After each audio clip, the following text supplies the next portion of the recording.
Meus amigos de Nova Resende, da minha Vila dos Cafezais, eu sempre gosto de chamar aqui de Vila dos Cafezais, terra do café, do povo bom, simples.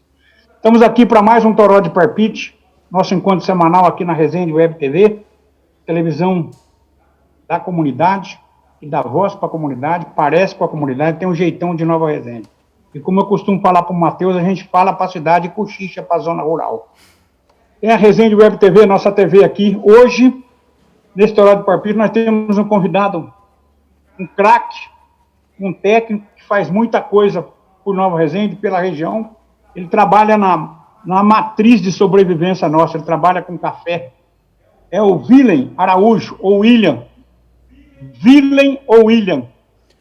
Como é Correto. Que é? William ou William? Pô, uma boa tarde aí, ô Luiz, a todos os amigos aí que estão assistindo aqui a Toró de Parpite pela Resende Web. O correto é William, você sabe muito bem, né? Você já contou a história que você trabalhou com o original. Mas o William também é bem-vindo. Olha, muito obrigado, seja muito bem-vindo aqui ao nosso programa, ao Toró de Parpite, essa conversa semanal. Se apresenta um pouco, a gente sabe que você está há muito tempo aqui na região, você tem uma expertise nessa área de agricultura aí, você é o gerente regional da Emater aqui, não é isso? Isso. Apresenta, fala quem você é, de onde você veio, casado, solteiro, tem filha. É bom a gente humanizar, saber com quem a gente está falando, as pessoas gostam de saber disso. Principalmente nesse momento, né, que tá essa questão de distância, né, que está ocorrendo entre as pessoas, né, é importante essa humanização mesmo, você bem lembrou. Então, eu sou engenheiro agrônomo, né, esse ano estou completando 20 anos de formado. Sou natural de Boa Esperança, então logo ali, né, atrás das montanhas aqui em Minas Gerais, pertinho, igual os mineiros gostam de dizer. Do lado da represa de Furnas. Isso, ao lado da represa de Furnas. Estou aqui na região há mais de 10 anos, né, trabalhando em Guaxupé, em Nova Resende, apoiando aqui os colegas do escritório local de Nova Resende, os agricultores, né, os cafeicultores da região. Sou casado, né, tenho 2 filhos. E a história minha é a história de, acho que praticamente todo mineiro. 40 anos, nasci embaixo do pé de café praticamente, né? A mãe teve que sair às pressas para ir para a cidade, que ela estava colhendo café. Cresci na zona rural até os 2 anos, colhendo café, vinha da aula, ia para a lavoura, depois mudei para a cidade e não teve jeito, né? Entrei na faculdade de agronomia, depois de 5 anos estamos de volta à lavoura do café e também até hoje. É o principal produto do nosso estado, é a principal commodity do mundo, né? Depois do petróleo, é o produto mais importante. Hoje é a bebida mais consumida, só perde para a água, né?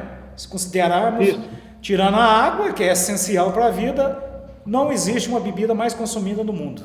Então, essa é a minha relação com o café. Na Emater eu estou há 15 anos, comecei lá no Vale do Rio Doce, próximo a Ipatinga, depois voltei para Boa Esperança e há 10 anos estou aqui em Guaxupé. No caminho do Espírito Santo. Caminho do Espírito Santo, no meio do caminho da Ferrovia Vitória Minas. Lá perto da Pousada da Pedra, para aqueles lugares todos lá. Por aí. Fala o nome da sua mulher e dos seus filhos, senão vocês vão assistir junto o programa. Por que não falou o nosso nome, pai? A minha esposa chama Rose, né? Meus meninos é o Miguel e o Gabriel. Estão lá em casa e com certeza eles vão assistir esse programa, né? Através aqui da web. Qual é a área de atuação que você tem aqui? Qual é a tua área nessa região? A Emater, né, ela é dividida em 32 regiões administrativas no estado de Minas, né? A sede fica em Belo Horizonte. Eu fico com a regional de Guaxupé, que compreende hoje 25 municípios. Então nós temos desde São Tomás de Aquino, no sudoeste de Minas, ali na Alta Mogiana, né, próximo a Franca, passa aqui por São Paraíso, Guaxupé, Poços de Caldas, e o município mais distante aqui é Monte Sião, lá no Circuito das Malhas, né, no sul, na divisa com São Paulo. Então são 25 municípios, praticamente todos voltados para a cafeicultura, cada um com sua especificidade, né, mas tipicamente são municípios cafeeiros. Você vai até Monte Sião, até lá na divisa com... Jacutinga, Monte Sião. Ah, muito bem. Ouro Fino, né, a região das Malhas. O concurso de... Fala um pouco sobre o concurso de qualidade que a Emater faz e que agora há uma expectativa com relação a ele. Sempre tem uma grande expectativa com esse concurso, né? É importante isso, né? É claro, né, Liz? O concurso nosso, tem alguns concursos que são mais antigos, até você citou aí, citei Jacutinga e Monte Sião, lá já existe um concurso de qualidade há mais de 23 anos. Nós estamos tentando registrar ele como o mais antigo do país, voltado para a qualidade do café. Mas o do estado, há 17 anos que nós estamos completando, ele foi a base para praticamente todos os concursos municipais que existem hoje em Minas Gerais, e de qualidade, juntamente com o da BSCA. Ele é o pai dessa criançada aí. É o pai da criançada. Ele é o primeiro que foi aberto a todo o público, né? Pequeno, porque antes o pequeno não tinha condição de participar de um concurso de qualidade, pela exigência, pela questão de qualidade, e o nosso foco era educativo. Manda a sua amostra de café do jeito que for, vamos ver, analisar quais são os defeitos e depois, juntamente com o extensionista, com o técnico lá do município, ele ia discutir qual que eram os problemas que ele teve, né? E aí, no próximo ano ele corrigir e melhorar a qualidade do café.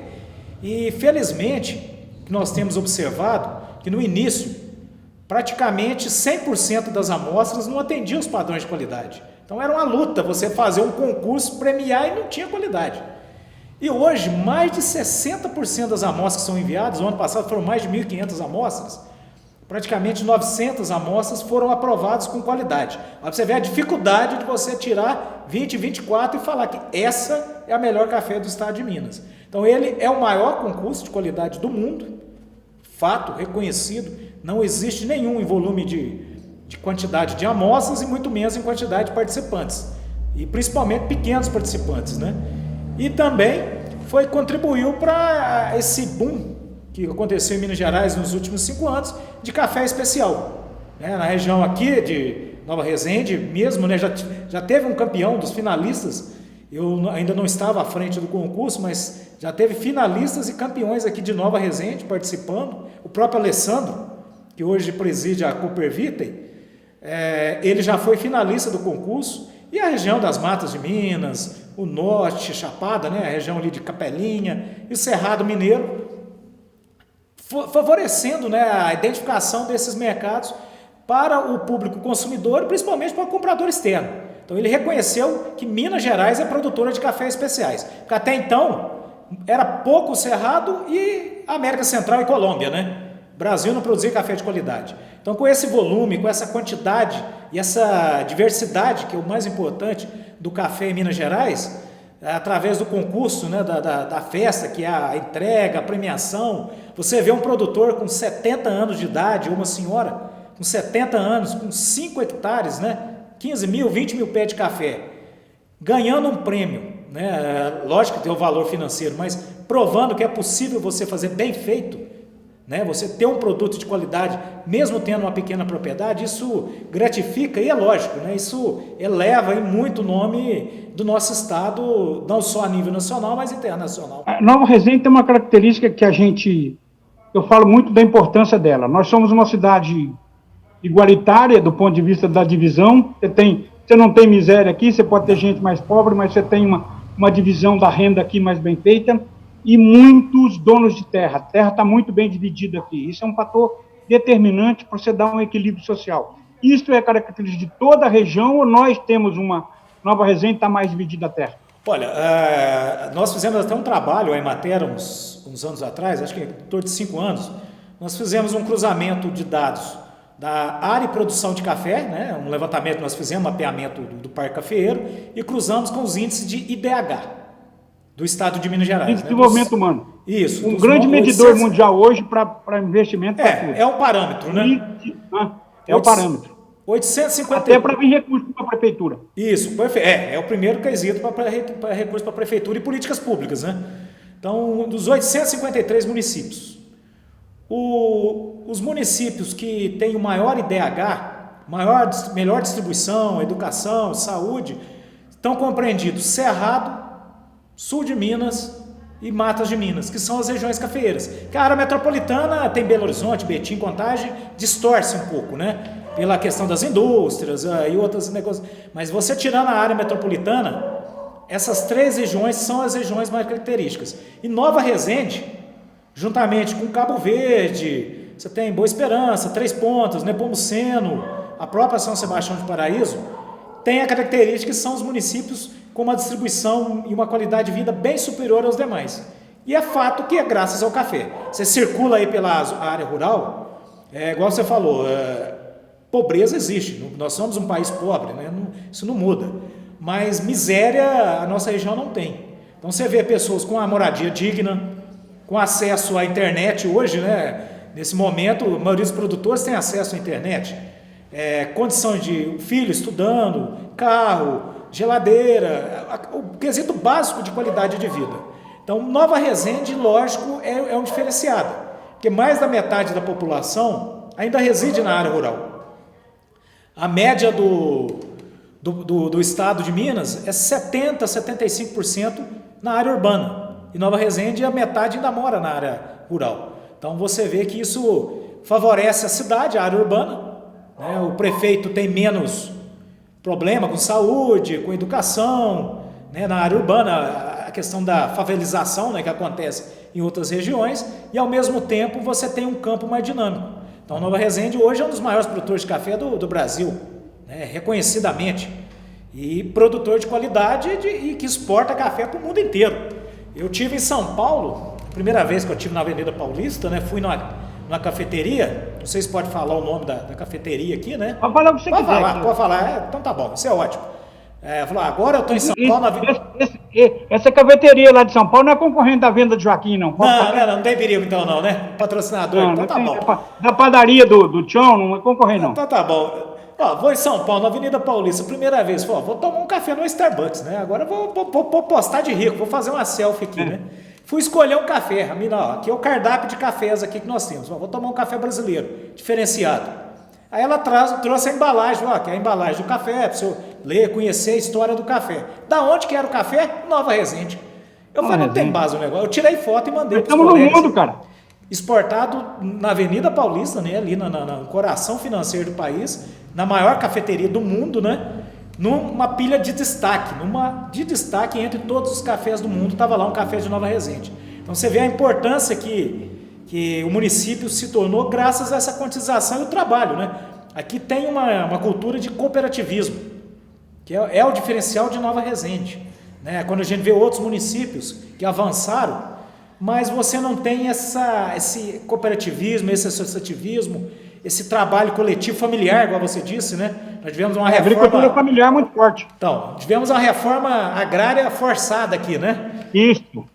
Natural. Então, isso favoreceu esse associativismo e cooperativismo. E isso reflete na organização da cidade e no sucesso dos cafeicultores daqui. E hoje você tem movimento aqui buscando novos mercados. Vem o tempo inteiro gente visitar Nova Resende. Vieram os alemães outro dia, estão vindo os australianos, tá entendendo? Veio uma pessoa que essa semana, que é uma pessoa importante dessa questão, uma interface com os alemães, e a Coopervita está abrindo uma negociação, vai receber negociadores chineses, que é o mercado da China, que é um mercado super importante também, né? O pessoal aqui está se movimentando, não é brincadeira, não. Não, o ano passado mesmo eu estive aqui com a comitiva da América Central, México e Colômbia. Foram 20 pessoas que vieram conhecer a tecnologia que é utilizada aqui. Você sabe muito bem. Aqui está exportando tecnologia para o mundo inteiro, né? De mecanização em área montanhosa. É a referência, né? Desenvolveram equipamento aqui de uma moto, fez uma máquina, o cara fez a mãozinha lá, famoso. Meu amigo Maurício, meu vizinho aqui, tem histórias aqui, né? Justamente, então vai daí essa inovação, né, tecnológica, né? Que tecnologia não é só aqui o computador, a câmera que nós estamos aqui conversando hoje, né? Tecnologia é tudo aquilo que resolve o nosso problema com o mínimo de esforço. E aqui em Nova Resende a gente tem visto isso. E o mundo na agricultura está o maior desenvolvimento da nanotecnologia, né? O tratamento da mexer com semente. O futuro está na nanotecnologia e aqui tem o setor de agricultura, o estudo, o laboratório, a linha cientificista trabalha com isso também, isso é importante, né?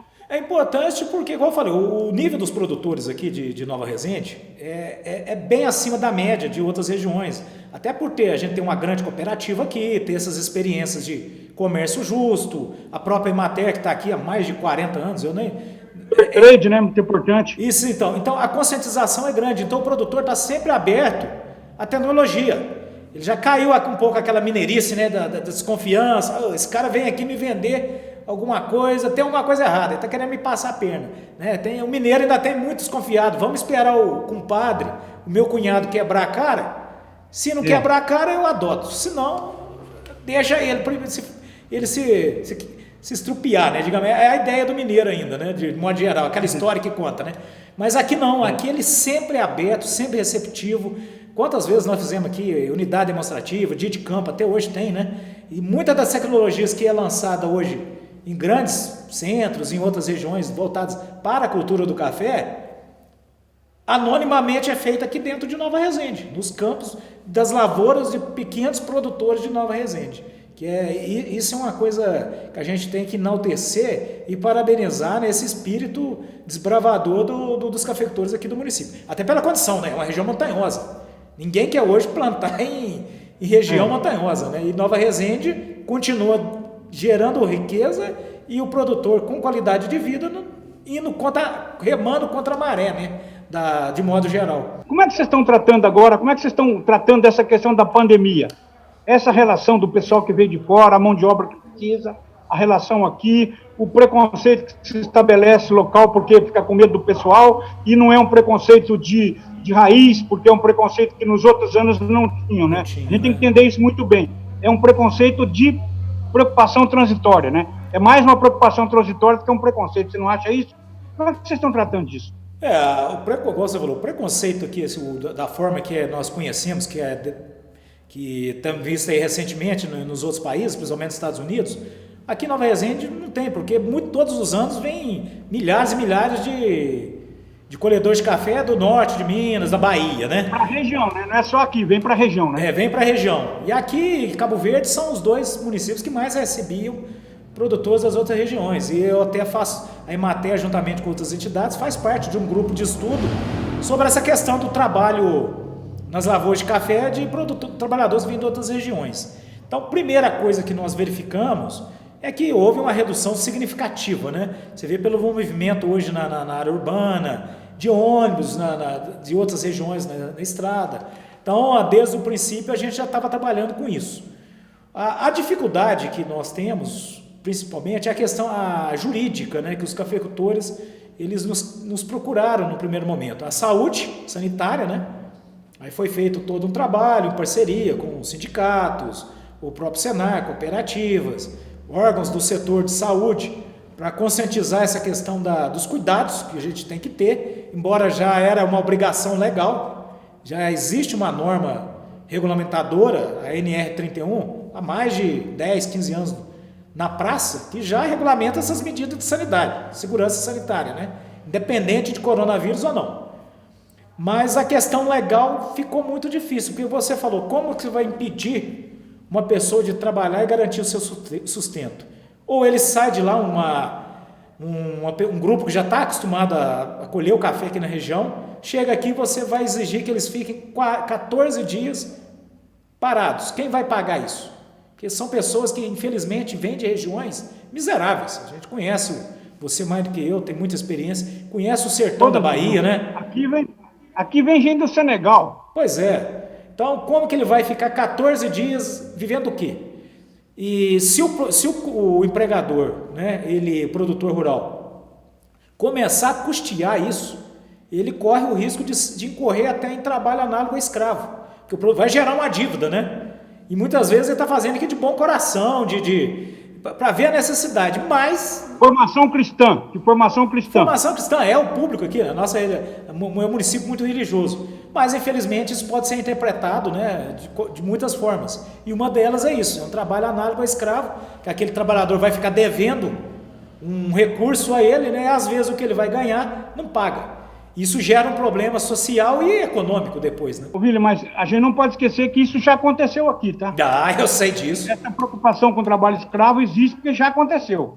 Então, tá entendendo? Isso cria um passivo social muito grave. A preocupação de todos aqui é muito interessante.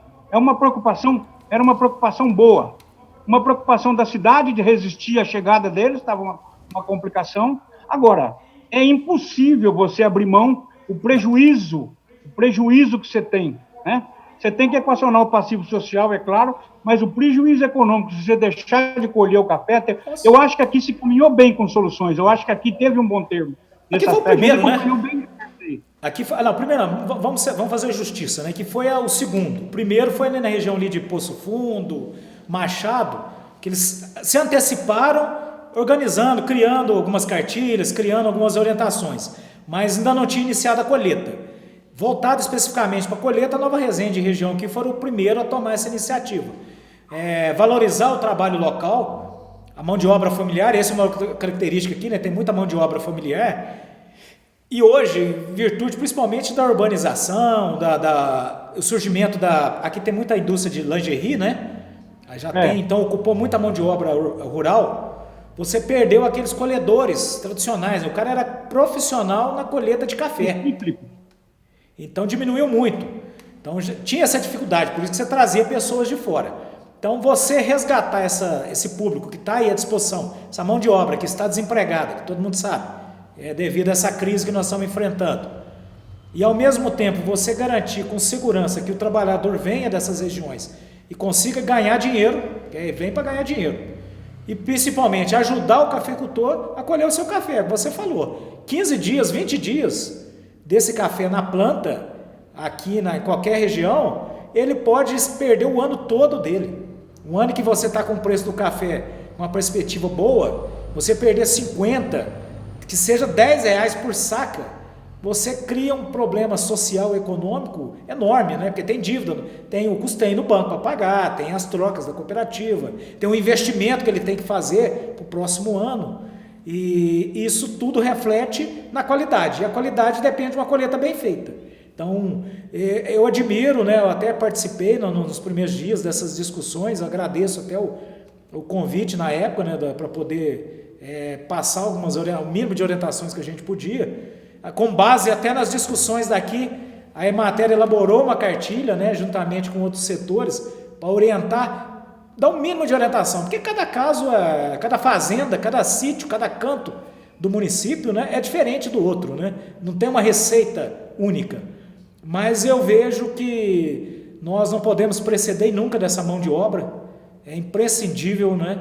Não só, como você disse, da forma solidária, cristã, ou seja, liberal, mas é a mão de obra que nós precisamos, é a força de trabalho deles que nós demandamos. E da mesma forma, né, a conscientização que os produtores tiveram, em tomar todas as medidas e, a partir daí, iniciar a sua colheita da melhor forma possível, garantindo o mínimo, né, de qualidade e o mínimo de tranquilidade nesse processo. Eu sempre falo que ficar em casa, né?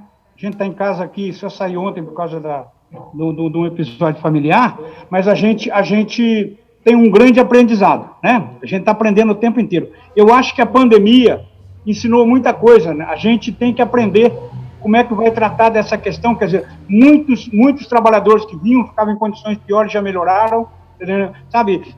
Muita gente registrando os trabalhadores, quer dizer, perfeito. Tem um ganho real nessa história, quer dizer, a gente tem que perceber que tem um ganho, entendeu? É claro que a gente ainda vai ter problema, vai ter ruído, nem todo mundo pensa igual, tem gente que, entendeu? Agora, tem uma mudança qualitativa nisso, o ano que vem vai melhorar, a gente tem que aprender essas coisas, né?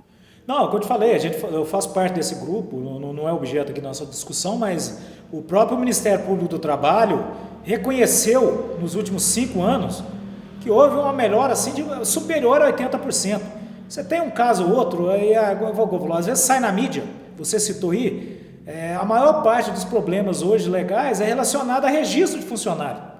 Então é questão de entendimento e de divulgação de dados. Então, fala, tem trabalho escravo, mas é questão de legalização, registrar a carteira. O trabalhador vem, ele não pode, e é tradição, isso aí eu participei disso, até o próprio ouvidor do Ministério do Trabalho falou, nós não sabíamos disso, porque eles não saem de casa, igual você falou, fica ali dentro do escritório. Na nossa região é típico, o trabalhador vir e ele, durante 3 dias, ele vai colher para ver a média, para ver se compensa, negociar preço, 3 dias. E a tradição, o produtor falou assim, eu não vou te registrar 3 dias, porque depois você vai embora, e eu fico com a dor de cabeça, de correr atrás, aquela documentação e tudo, né? Então o que acontece? Muitas vezes, nesses 3 dias, ele é denunciado, ele é fiscalizado. É trabalho escravo, não registrou. Então é uma questão cultural que diminuiu, né? Infelizmente, pela multa, pela fiscalização, e também diminuiu por essa conscientização nesse momento de pandemia. Então, infelizmente, nós aprendemos, o ser humano aprende da pior forma possível, né? Sempre foi assim. Primeiro que queimou, né? Pulou no fogo e se queimou os outros, falou, vamos pular no fogo, que nós vamos nos queimar. E vem assim sucessivamente ao longo de milhões de anos, né? E vai continuar depois de coronavírus e o que vier pela frente aí da mesma forma. Nas pesquisas aí tem uma coisa interessante, que é aquele estudo do Clóvis Pisa. Estou falando bobagem aqui, não? Então, não, o Clóvis ele é profundo conhecedor aqui de Nova Resende, né? Então, tem um processo interessante que eu vi. Conta pra gente esse negócio desse estudo aí. O Clóvis, são 45 municípios, como é que é a história? Então, até por citar, né, o Alessandro e a família dele foram dos primeiros certificados aqui do programa de certificação de propriedade de café do estado de Minas Gerais, né, o Certifica Minas.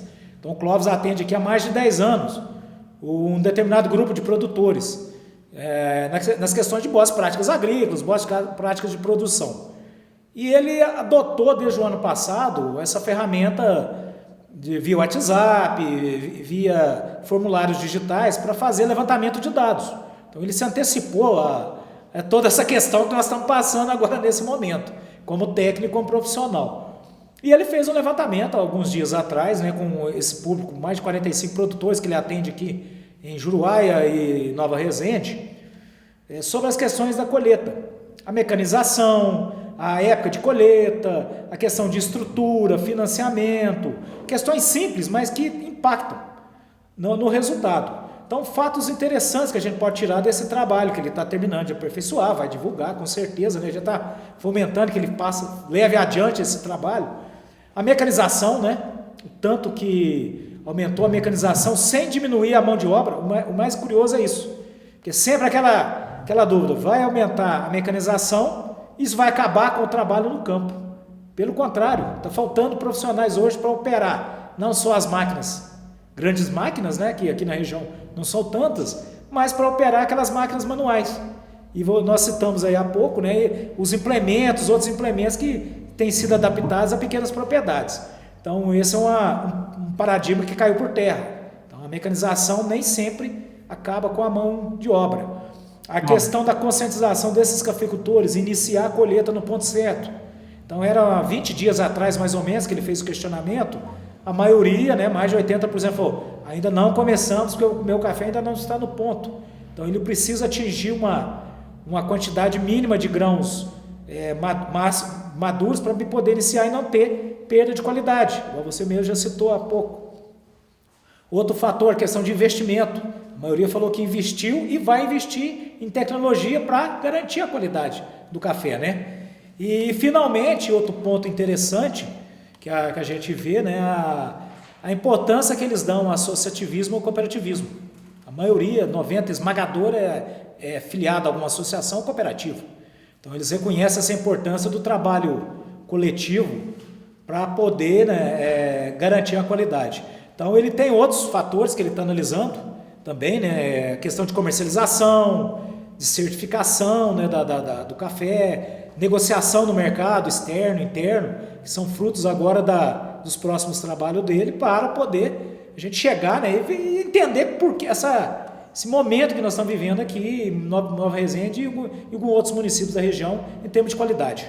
Qualidade foi a última palavra tua. Essa questão na safra agora, quer dizer, esta é uma preocupação que já está plantada, vamos dizer assim, nesse conceito de produção, né? Eles já estão considerando a qualidade como determinante. Não é mais tantas sacas, é menos saca, mas com mais qualidade. Você já teve experiência, como você disse, aí já morou em Brasília, conhece a política, não fala a política brasileira de modo, a política mesmo, né? As políticas públicas, os trabalhos que foram desenvolvidos no setor agrícola. Não é política de partido, não. Política de ação política social mesmo. O Brasil sempre foi reconhecido. Isso, o Brasil sempre foi reconhecido como um grande produtor de café, desde os idos de 1900, né, 1800, do século XIX. É o maior produtor, então nós temos que suprir o mundo de quantidade. E desde a década de 90, com o fim do IBC, quando houve a desregulamentação de todo o setor, né, então vocês se viram, o mercado é livre, cada um por si. O Brasil não estava preparado, porque o mercado externo sempre pagou por qualidade. Então, o Brasil vende defeito, né? É uma coisa curiosa, né? Você explicar isso. Você está falando, você está tendo contato agora com os compradores de café do mercado externo, torrefadores, baristas e coisa e tal. O cara não consegue entender, ele não consegue entender o que é um defeito no café. Falou, eu não vim aqui procurar defeito, eu vim procurar qualidade do café. Então o Brasil, durante um século, vendeu defeito. E depois do fim do IBC, com o trabalho da Emater, das cooperativas, das universidades, institutos, pesquisas, né, que compõem o consórcio